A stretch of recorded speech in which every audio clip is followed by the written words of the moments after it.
This is the Sepia Serpent, and it's a cross between Trinidad Scorpion and a douglah. So it has a reputation for being pretty hot and nasty. So we'll see how it goes. But it's an interesting pepper. It's a good sized pepper, but they're very, very light, thin-skinned, thin-fleshed, but they're very hard on the outside. It's almost like a ping pong ball. And these are just a few of the ones that Vincent sent me, Coheed 196, at the urging of Conor, saugapepper. Thanks to both of you guys for putting this together and sending them to me. I'm really appreciative. It's really cool of you to do that. You can see from the colour here, it is kind of a sepia colour rather than a brown that you'd get from a douglah. It's darker than what you would call a burgundy, I suspect. But yeah, very, very cool pepper. So I think we'll have a go at this one. It's the biggest one of the three.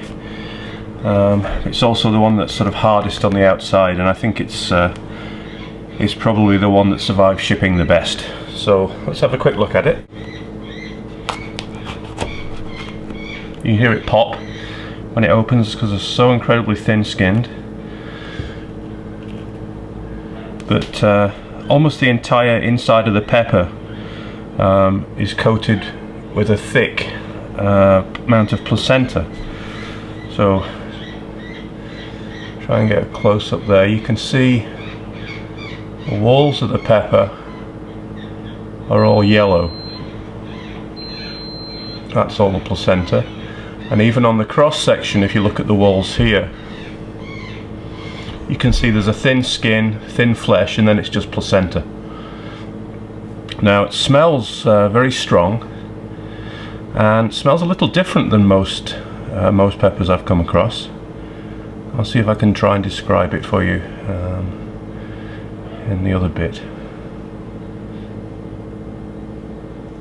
But yeah, there's a ton of droplets of capsaicin oil on the inside here.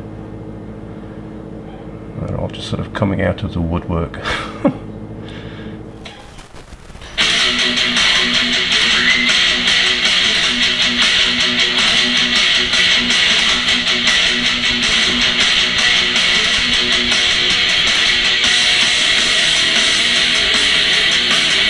Figured that the Sepia Serpent needed some intro music. Today's the day I do something crazy and foolish and eat one of these Sepia Serpents. You saw the pepper in the preamble. You should see all of the droplets of capsaicin oil on the inside of this thing. It's absolutely ridiculous. It's just covered, absolutely covered in placenta. All the inside of the wall of the pepper, and it's just dots and dots and dots and dots of capsaicin oil everywhere. Hey. Now I said that it smelled different. It smells very different actually. You know, it might be me being a pretentious git, but it actually smells of leather. Go figure. Bad. Sepia Serpent.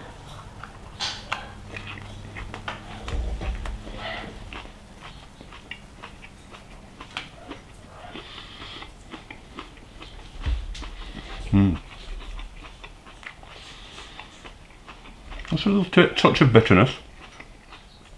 Actually a slight undercurrent of green flavour as well, but it does have the flavour, a little bit of background flavour of the douglah.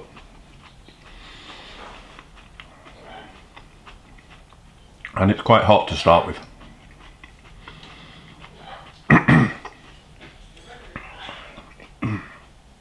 Not sweet at all, not even a hint. So again, a very savoury pepper. And there's no sweetness in there at all that I can detect. Interesting flavour.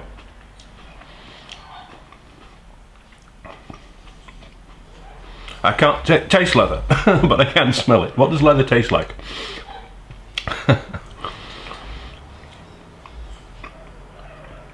That's pretty hot.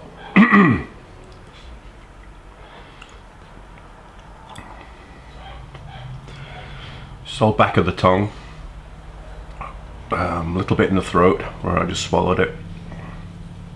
Again, around my gums. It's quite a big pepper. I think it just filled my mouth up.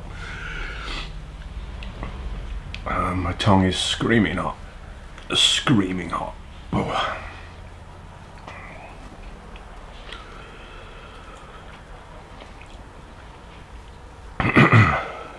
Mainly tongue now.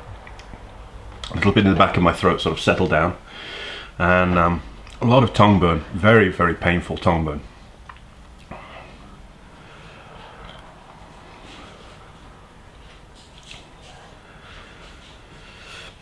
It's just coming on slowly. It's not a big rush. It's just building very slowly.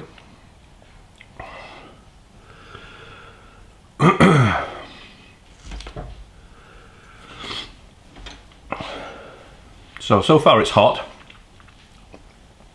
Very hot. And quite painful on my tongue. It's not as hot as I thought it would be yet. My whole mouth is burning pretty badly. My lips are starting to feel as though they're swelling a bit. But I can still taste the pepper.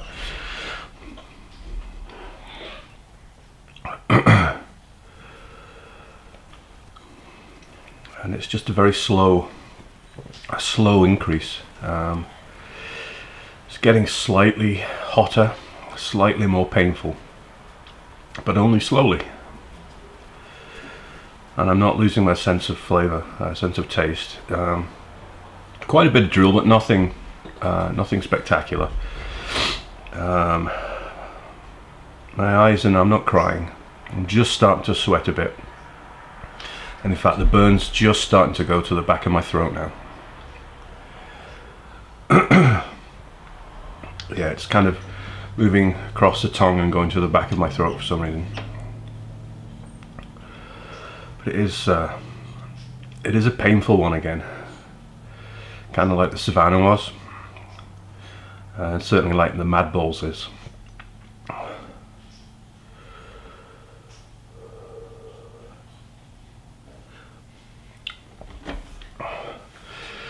But it doesn't seem to be picking up very much.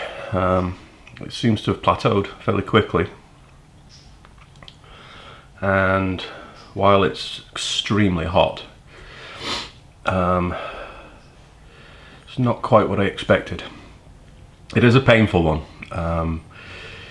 It's not quite as painful as the Savannah. I would say it's not as hot as the Savannah either, in this particular one. My throat's now quite sore. Every time I swallow, it's like somebody's sticking in another coal at the back of my throat.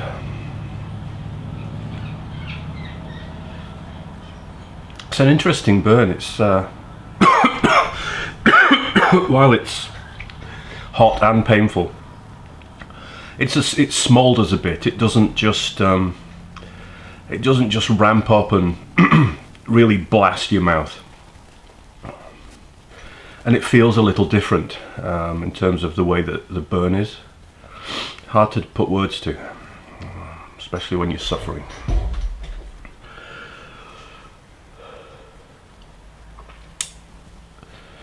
So yeah, it's very sore at the back of my throat now, and now my mouth is starting to heat up a lot more again. It's really strange how these peppers have different effects on different parts of your mouth, and it moves around.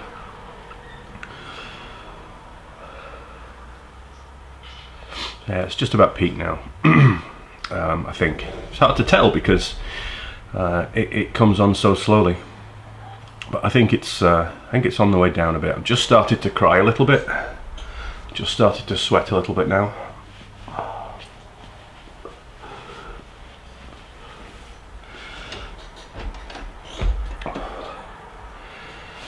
So another hot and painful one.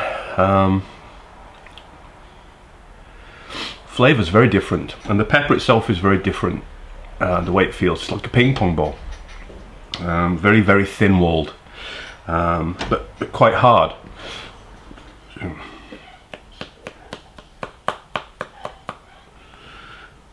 Very light. Yeah, it's definitely on the way down now. The heat's going away and leaving behind the pain, which seems to be the way these painful ones operate. They have heat and pain to start with, and then the heat subsides and leaves the pain behind, and then you just ride through the pain a bit. And these are the ones that usually give you a bit more of a give me anyway a bit more of a endorphin rush. And as I say that, I just start to feel my hands starting to buzz a bit. It's not as intense as the Savannah was, not as intense as the Mad Balls I've had, but I've definitely got quite a nice endorphin rush going. My toes are tingling, my feet, my legs, tips of my fingers are starting to feel a bit numb. I'm not terribly lightheaded. In the scheme of things, it's a relatively minor endorphin rush, but I tend not to get much of an endorphin rush for all but the very most painful ones. And this is going to be nothing like the endorphin rush I got from the Savannah, for instance, or a Mad Balls. Trying to pick out words to describe this flavour, but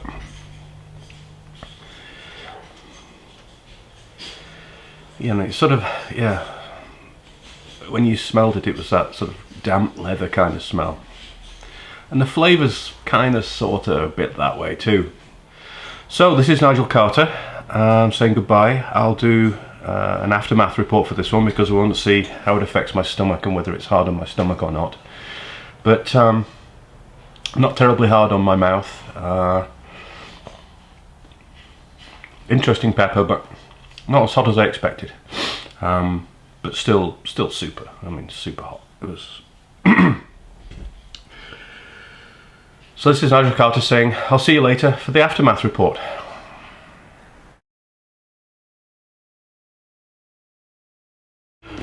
Alright, I'm back. It's about an hour and a half since I had one of these Sepia Serpents. I thought everything was going to be fine, and then about half an hour after I ate it, my stomach cramped up really badly. I've had about 40 minutes of pretty unpleasant stomach cramps. I was very surprised because it really wasn't that hot. It wasn't very painful. But then, kind of like the Reaper was the same. Did a real number on my stomach, but wasn't terribly hot. This one did a real number on my stomach and wasn't terribly hot, but I'm glad that's over with. It's an interesting pepper. I think it would taste better if it had a little bit of acidity to it. So, you know, if there was acidity to it, I think it would taste a lot better. So it would probably work pretty well in salsas.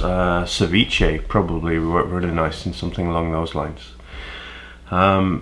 Give you a nice amount of heat, and I think the flavour would change dramatically with that little bit of acid. So that's something that I think I'll probably try. So this is Nigel Carter, nursing a wounded stomach. Saying thanks very much for watching, and that was the aftermath report.